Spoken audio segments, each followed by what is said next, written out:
عزتمندو ختم نبوت عقیده ختم نبوت عقیده عقد ستوي خوټي ته ختم ته وي نبوت ته وي چې د نبوت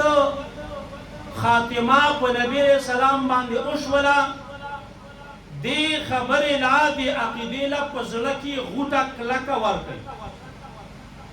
عقیده ختم نبوت د قرآن سل آیتونه 210 احادیث متواتره په دې باب کې راغلي او زما عزتمندو د دې عقیدې اهمیت کچري چا د نبوت دعوه وکړه دا کافر دی زنديق دی مرتد دی واجب القتل دی په دې د امت اجماع ده بیا کچري چا د دغه کذاب نه دلیل طلب کو چې تاسو دلیل څه دی چې ته پیغمبر یې نو دا فتوا زمونږ د دې زمانې د علماو نه ده دا فتوا د امام ابو حنیفه رحمت الله علیه ده د امام شافعي صاحب ده د امام مالک صاحب ده د امام احمد بن حنبل صاحب ده د علامه ابن نجیم ده د علامه شامی ده څومره مفتیان چې دي په لکونو د ټولو دا فتوا ده چې په دلیل طلب کولو سره دا سړی کافر شو او ستاسو به وایي چې دا ولې د هغې وجه دا ده چې چونکې په دې عقیده باندې 310 قطعي دلایل موجود دي نو دلیل طلب کول پکې په دې وجه کفر دی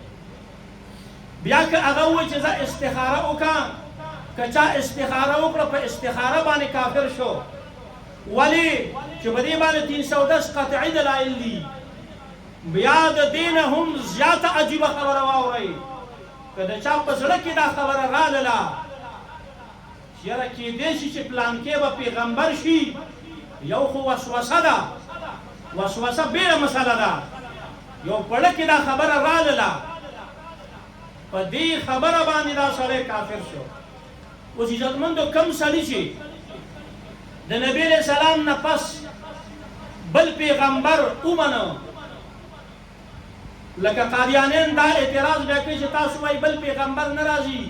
نو ولې عیسی علیه السلام چې به راځي د هغې آسان جواب دی چې عیسی علیه السلام زوړ پیغمبر دی نوی پیغمبر به نه راځي لا نبی بعدي لا نبی مخلوق بعدي زما نه پس به بل نوی نبي نه پیدا کېږي او زما عزتمندو د دې سړي بیا څه حیثیت دی که چا مرزا غلام پیغمبر ومنه دا سړی کافر او مرتد شو د ده ټول اعمال باطل شو په ده ښځه طلاقه شوه او دی هم واجب القتل وګرځېدو که چرې په دې سړي باندې چا سلام واچو یو خو داسې پته ورته نشته دی چې دا سړی قادیانی دی او که نه دی لکه پخوا په دې مرغانو کې اوس خو الله ورک کړو خلکو به پرې سلام اچو خو چاته به پته نه وه اوس که چاته پته وه چې دا سړی قادیانی دی او دا د نبی علیه السلام د ختم نبوت منکر دی نو په دې سلام اچولو سره دا سړی کافر شو د ده سره رشته کول حرام د ده سره تعلق ساتل حرام